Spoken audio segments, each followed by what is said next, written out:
When you picture a castle, what pops into your head? Probably these massive stone walls, right? Maybe some tall towers, a big gate. For centuries, we've seen them as the ultimate shield. But what if their real power wasn't just about keeping people out? What if it was about building entire kingdoms from the inside? Let's crack this open and see what's really going on. So let's just ask the question right up front. Is a fortress just a giant passive shield? Just a big pile of rocks to hide behind when things get messy? Well, if you look at history, the answer is a whole lot more interesting than that. And that right there, that's the big idea we're tackling. A fortress isn't just a military base. It's this dynamic, multi-tool of power. It's the engine for running a government, a symbol of authority everyone can see, and a secure hub for an entire economy. It is, and this is no exaggeration, a blueprint for society, just cast in stone. So, where does all this power even begin? Well, it starts way before the first stone is ever laid. It all comes down to one absolutely critical decision: where to build. The location of a fortress is its real, invisible foundation. I mean, these builders were absolute masters of using the landscape. They were looking for high ground, cliffs, islands, anything that gave them a natural advantage. Of course, they also needed reliable water and food to survive a long siege. And here's the really clever part: they built on choke points. If you control the mountain pass or the river crossing, you control everything. Trade, armies, you name it. And take a look at these two. They show totally different ways to solve the same problem. You've got Mycenae and Greece perched on a massive hill. It totally dominates the landscape and forces any attacker into a brutal uphill slog.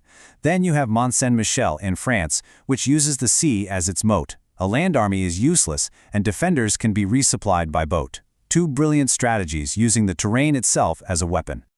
That's the million-dollar question, isn't it? A great spot on a map is one thing, but it doesn't mean much when an entire army shows up with some very, very big toys designed to knock your door down. And this kicked off one of the greatest arms races in history. Seriously, for every new siege weapon that was invented, some brilliant architect came up with a new defensive design. It was this constant, deadly game of cat and mouse between offense and defense. Let's start with a classic, the battering ram. It's simple, it's brutal, and I imagine it was absolutely terrifying to be on the other side of. Its only job was to punch a hole right through your front door. So, how do you fight back? Well, first, you obviously make the gate stronger. But you also get really, really clever. You build these complex gatehouses that are designed to trap attackers. And then you add these things called murder holes in the ceiling. And yeah, the name is pretty accurate. Suddenly, the weak point becomes a killing box.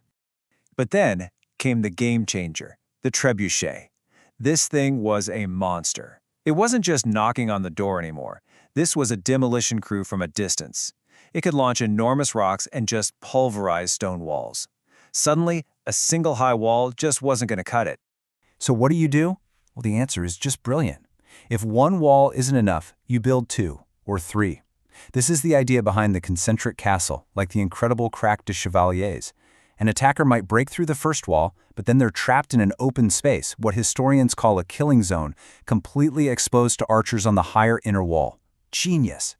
And you can see this whole story play out right here. It starts with the quick and dirty Motte and Bailey castles, made of earth and wood. Then, to stand up to fire and force, you get the massive stone keep, a huge tower that was both a fortress and a statement. The trebuchet changes everything, leading to the ingenious layered defense of the concentric castle. And finally, boom, gunpowder arrives. Suddenly, high walls are just a big target, so everything changes again to the low, angled star fort, designed specifically to deflect cannonballs.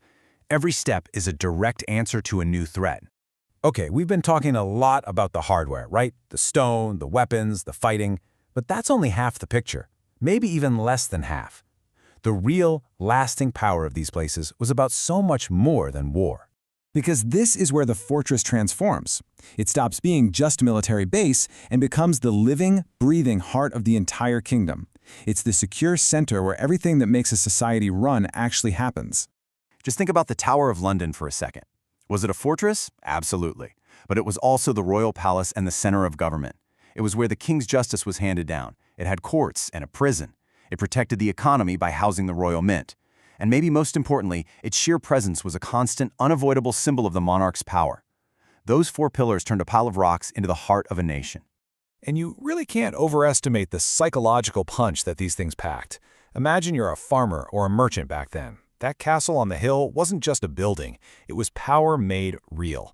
It was a clear message that said, the person in charge is strong, this land is protected, and there is order here. It was the most powerful piece of advertising imaginable. So, when you put it all together, what do you get? You realize the fortress was never just a shield. It was this complete, integrated system, a strategic blueprint for how to build a society and project power. So first, it all began with strategic placement, which gave a ruler control over the actual geography. Then, its design evolved through a brutal arms race of attack and defense. Inside those walls, it was the engine that ran the government, the courts, and the economy. And finally, towering over everything, it was a massive symbol that screamed, "I'm in charge." And that leaves us with one last thought. You know, the stone castles are mostly in the past, but that blueprint for projecting power? It's timeless. So I'll leave you with this question. What are our modern fortresses? Are they towering skyscrapers? Secure data centers? Something else entirely? That's something to think about. Thanks for joining me on this one.